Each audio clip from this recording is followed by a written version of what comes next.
Hey everybody, it's Chase with AV Pop Culture again, and today I am back with 10 more awesome movies that you've never seen. So pop that tape in, I got you, let's go do this.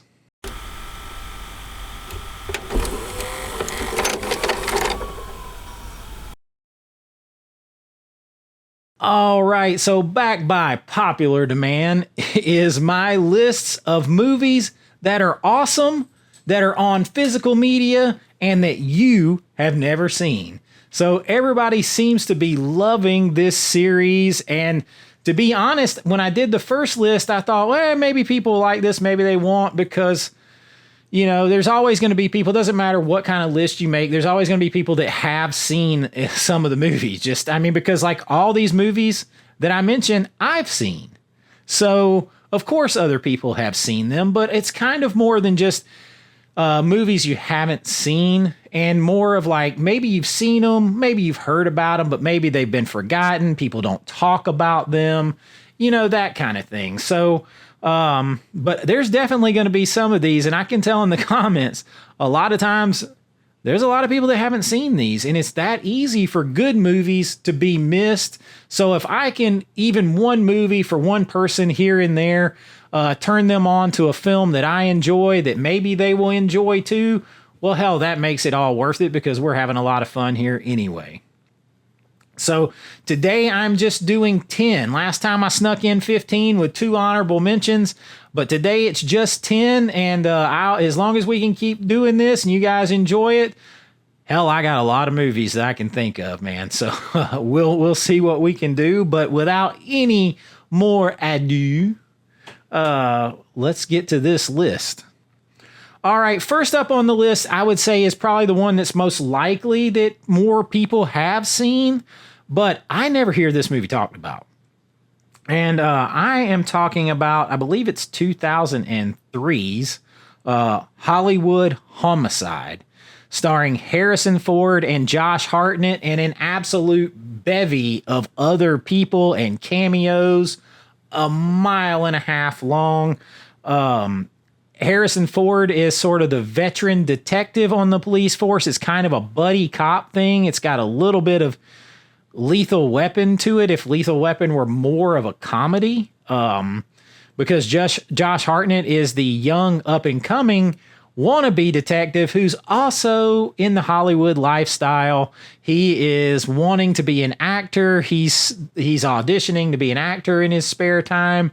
They're on a case, and anytime they come across like a movie producer or anything, he's pitching his sizzle reel and his headshot and all that kind of stuff, and trying to get people to come see him play in A Streetcar Named Desire. And Lord, we all got to hear him yell "Stella" at the end of this movie, but it is hilarious. And I actually like Josh Hartnett. Loved him in Penny Dreadful. But Hollywood Homicide's a lot of fun. Harrison Ford, you can tell, is having a lot of fun with this movie. It also stars Lou Diamond Phillips, Bruce Greenwell, Isaiah Washington, Master P's in this, Andre Benjamin, or Andre 2000, he's in this. You've got Gladys Knight is in this. Martin Landau is in this movie. It just goes on and on and on, the amount of people that are in this movie. And it's like Beverly Hills Cop meets Lethal Weapon with a little more comedy and a hell of a lot more famous people thrown into it. I have a lot of fun with it every time I watch it. I don't have it on physical media. Actually, that's not true. I have sort of like a bootleg copy that's not in a real snapper case that I picked up at a store that was going out of business years ago. I have no idea where it's at. But in truth, 9 out of 10 of these I do not have on physical media. But they do exist, with maybe the exception of one. But I have a lot of fun with Hollywood Homicide. Check it out. I think you will too. Okay, next up on our list is one from 1986, and I'm going Chuck Norris and Lou Gossett Jr. with this one. I am talking about Firewalker.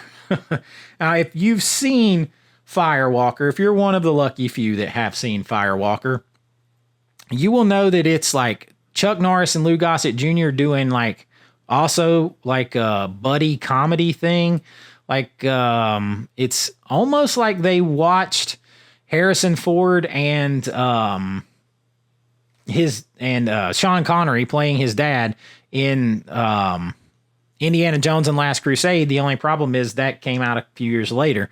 But then they hyped it up to 11. So it's like take two parts spoof of Indiana Jones comedy, one part Chuck Norris martial arts movie, and then like another part or two, if you break it into 5 parts, of a real serious like Indiana Jones film, and you get Firewalker.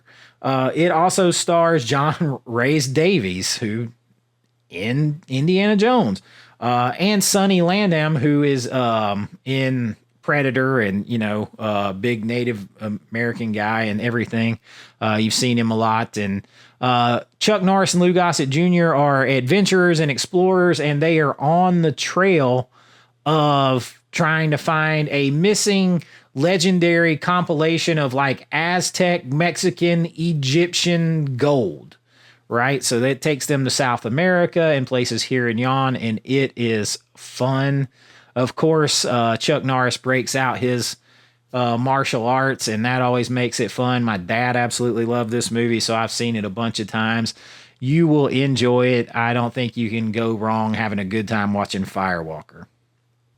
All right, next up on our list is one that my brother wore out. So like the joke used to be when we were kids in the early 80s and we would go to the movie rental store, the mom and pop place, I would probably rent Goonies and my brother would probably rent this movie, and it's one that I don't hear anyone talk about nowadays. I am talking about 1983's DC Cab. And this movie stars an absolute motley crew of people. It stars Mr. T.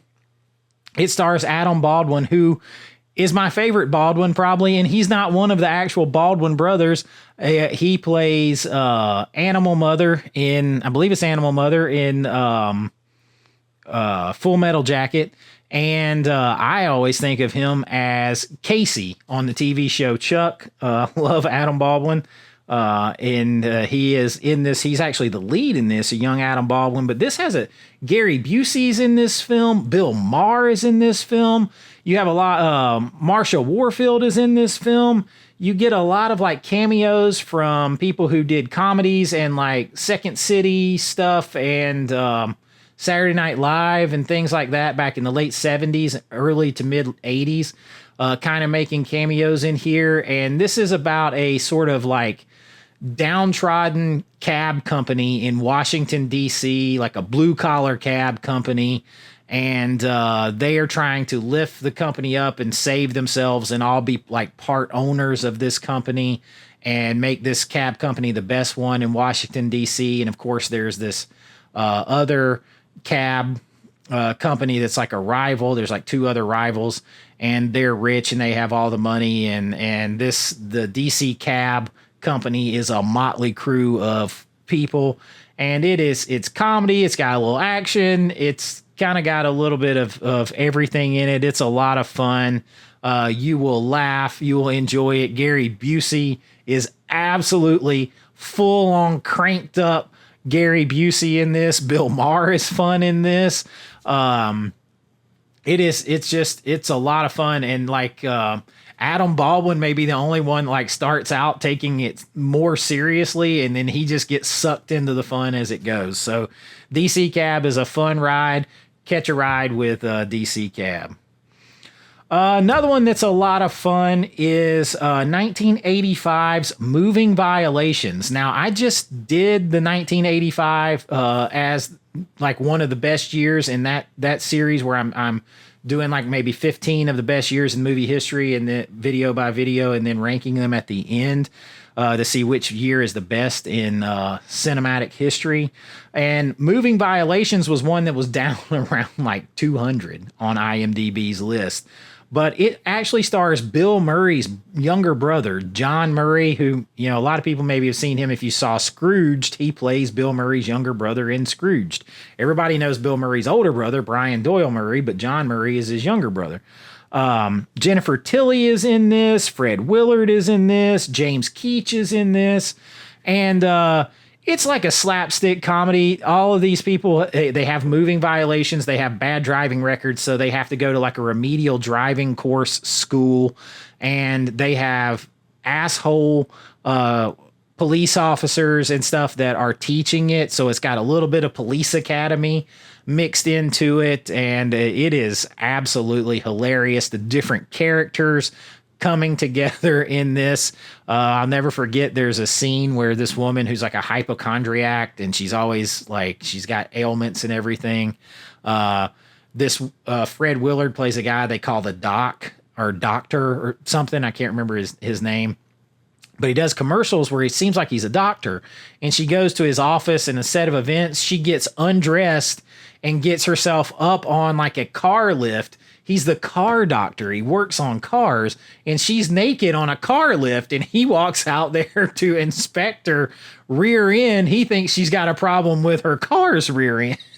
And it is an absolutely hilarious scene. Very, very slapstick comedy, moving violations. Not one I hear anybody mention.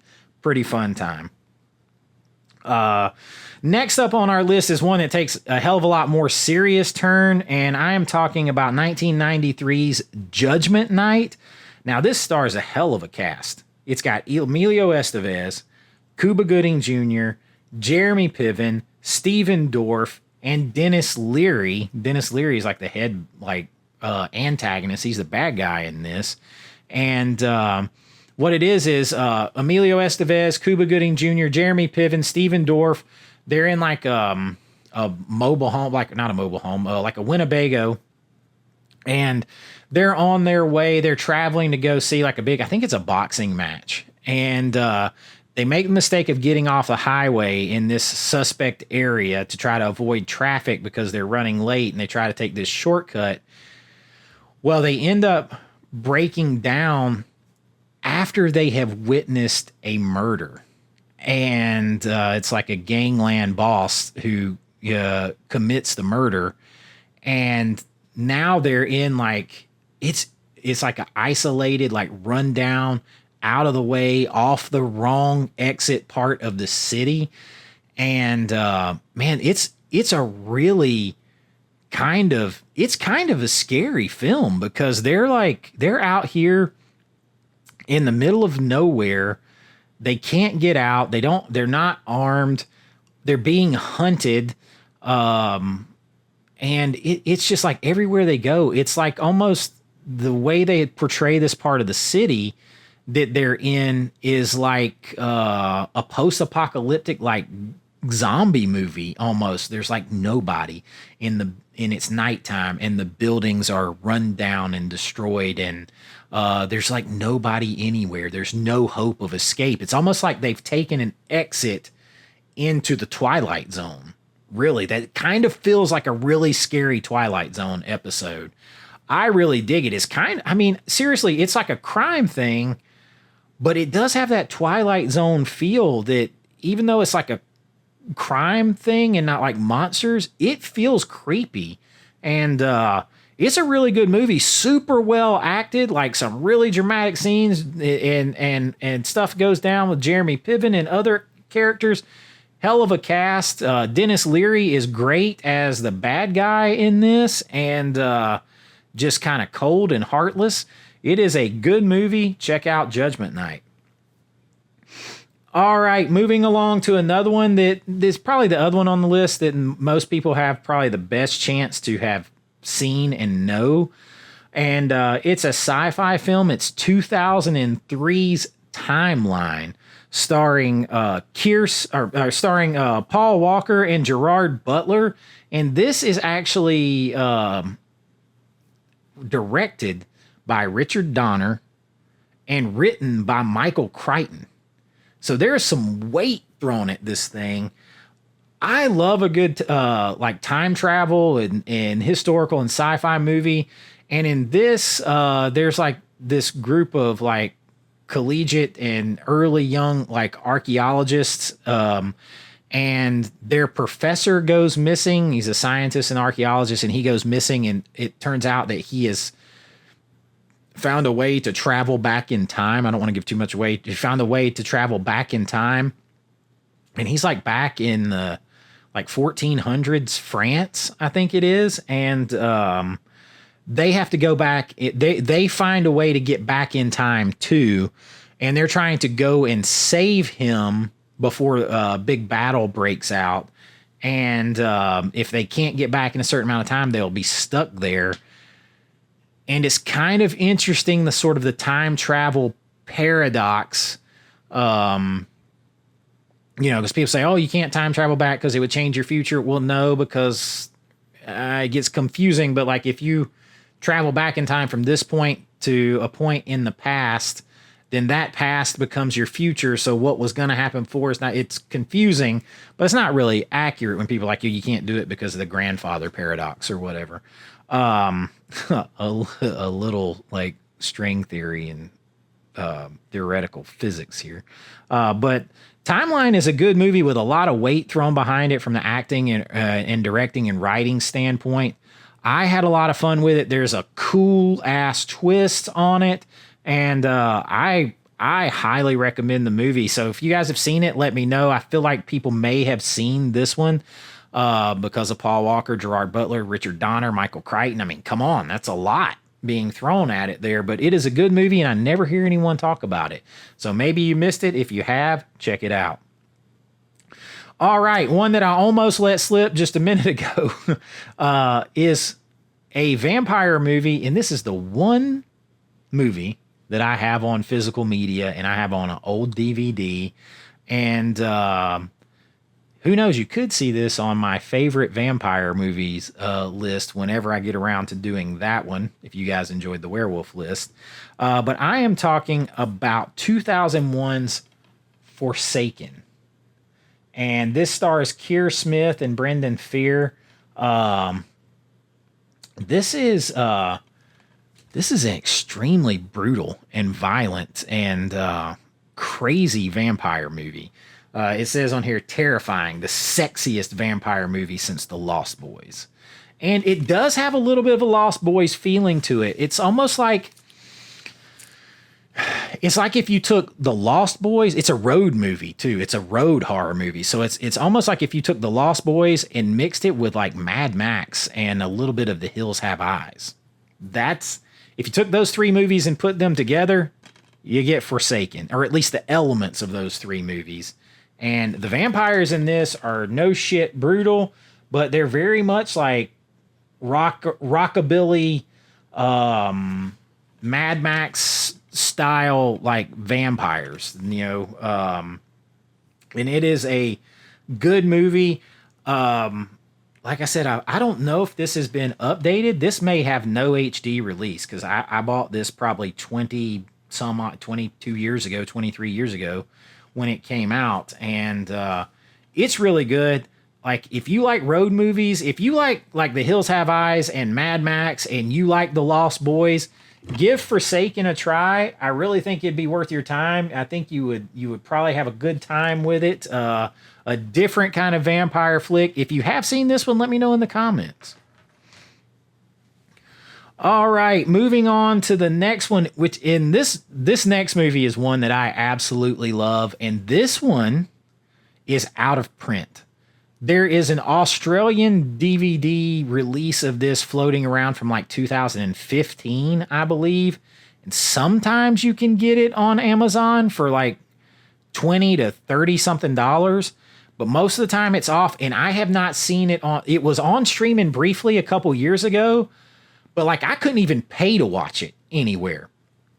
There was no service where you could even on Amazon Prime, it would show the picture where you could click on it, but you could not watch it. It said not available. And so you couldn't even give your good money to watch this movie. And it's one that I used to watch a lot when it came out, because it came out when I was like maybe 11 years old. It came out in 1990. And I'm talking about The Adventures of Ford Fairlane.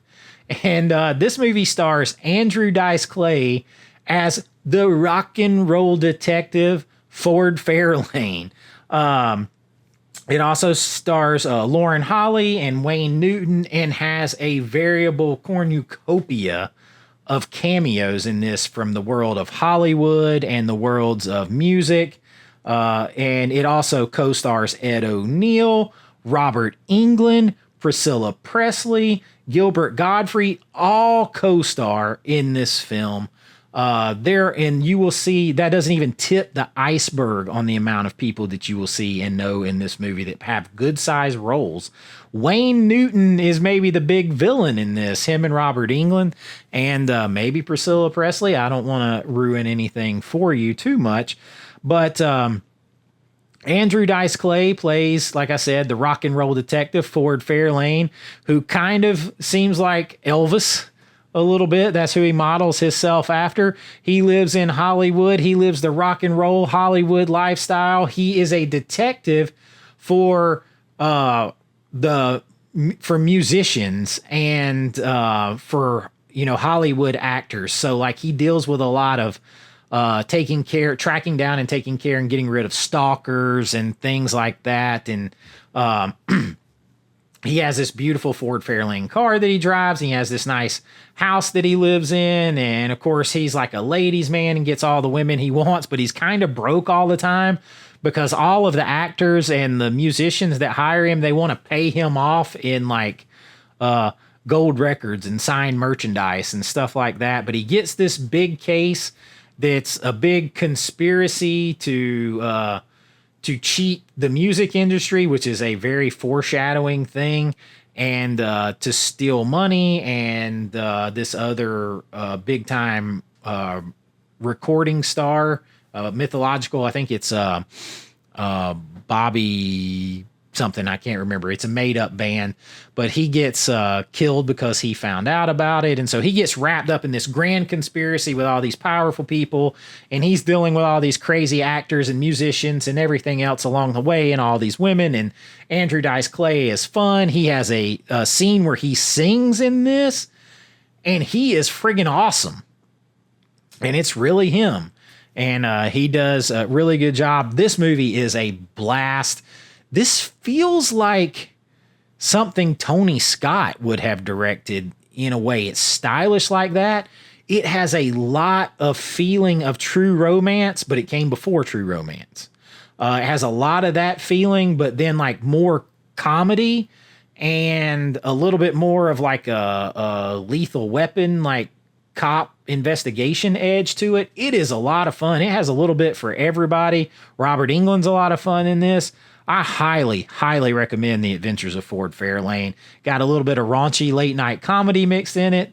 Anything you want. Hickory Dickory Dock. Check it out. All right. The last two, they're both sports movies. One of them may have been a made for TV movie because I can't find it anywhere. And that is 1983's Quarterback Princess. And that stars Helen Hunt and actually younger Tim Robbins is in this movie too. He's not like that young. John Stockwell is also in this movie. And it's like it might be the first big role for Helen Hunt. And she plays it's based on a true story. She plays high school quarterback Tammy Maida.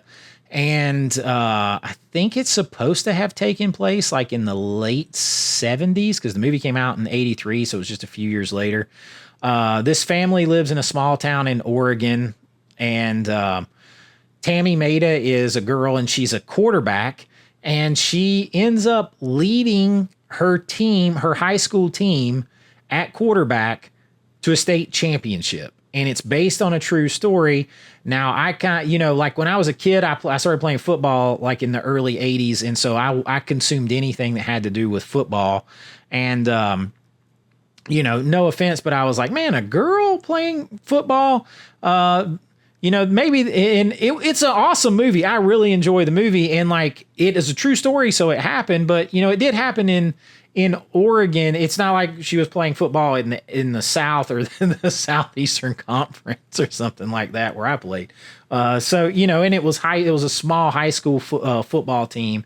But they portray it real. Like she gets banged around and hurt a lot, like way more than the other people because she's small, and she talks about it in the movie. But it's good. It has some funny moments. It's just one that I think has disappeared into a black hole. And when you have people like Helen Hunt and Tim Robbins in a movie that just disappears, I kind of take notice. So Quarterback Princess, check it out if you can find it. All right. The last one on our list is one that I have seen more times than I can count. But nobody ever mentions this movie. This movie stars Goldie Hawn. It stars Woody Harrelson. It stars Wesley Snipes. A young Robin Lively is in this movie. And I am talking about 1986's Wildcats. Kind of in the vein of the other movie, Goldie Hawn plays a high school teacher who is obsessed with football, and she has always wanted to be a football coach. And she gets the opportunity to coach, but it's at this coach high school, but it's at this shitty, like rundown inner city school where nobody takes anything serious, and they have to have police just to escort people down the halls and things like that. And it sounds like I'm talking Dangerous Minds here, but this is a comedy. It's a lot of fun. Wildcats is, she kind of like has to win the team over because, you know, they already suck. They're down, you know, they have a hard life, and like now they have this little woman as their coach. So on the first day of practice, she challenges them. She's like, we'll run laps, and if any one of you outrun me, if you're still running and I stop, I'll quit and I'll never come back. And they're running and a monsoon hits and they're still running, and they keep running. And I think Wesley Snipes is like the last one, and he crumbles and gives out of town. And she's like, oh yeah, I forgot to tell you guys, I ran the Boston Marathon twice. And, you know, so she kind of serves them up right there. LL Cool J does the soundtrack song for this movie, and he actually appears in the movie performing. This actually shows Goldie Hawn completely nude for whatever reason in the bathtub, with her ex-husband just kind of standing there staring at her, admiring her, and it just shows her naked there. And I'm like, I remember being a kid like, that's random. And then she gets up and she's like talking to her husband naked. And I'm like, all right, Goldie, go for it. Odd movie choice for you to do this in, but okay. It's fun. It has a lot of great characters. This is one of several times that Woody Harrelson and Wesley Snipes would team up. This is the first time that they would. They're very young, and they're both on the team. And it's a lot of fun. Like, I think somebody released Wildcats recently or in the past couple years on Blu-ray. I am 99% sure it doesn't have a 4K. If it had a great 4K, I would be all over that. That's like it's such a huge cast to kind of be forgotten about like that. And I have a lot of fun with it every time I watch. I promise if you haven't seen Wildcats, you will have fun. It is a must buy, a must watch if you can get your hands on it. And that is my list for this time of 10 awesome movies that you have never seen, or maybe you have and you just forgot about them, or you hadn't thought about them in a really long time. I'm sure in the comments I'll get a lot of, hey, what about this movie, this movie, this movie? Hey, I can't cover them all in a couple of videos. We got all the time in the world to get through these, and trust me, I got a lot more for you guys. So if you enjoy it, let me know. Please like and subscribe. Consider joining the pop culture friends and family, or becoming a pop culture icon by joining the channel. You can get all kinds of cool stuff, a shout out, free swag, copies of my movies, giveaways, custom slips that I make, all kinds of good shit. It's in there, but you don't have to do that to hang around here. Just subscribe, ring that bell, share it. I am so thankful to have you guys here. This is a hell of a lot of fun, and you make me want to do this every day, and I really appreciate it. I hope you've enjoyed this, and hey, until next time, be kind, rewind like always. This is Chase with AV Pop Culture, and I'll see you real soon. Bye-bye.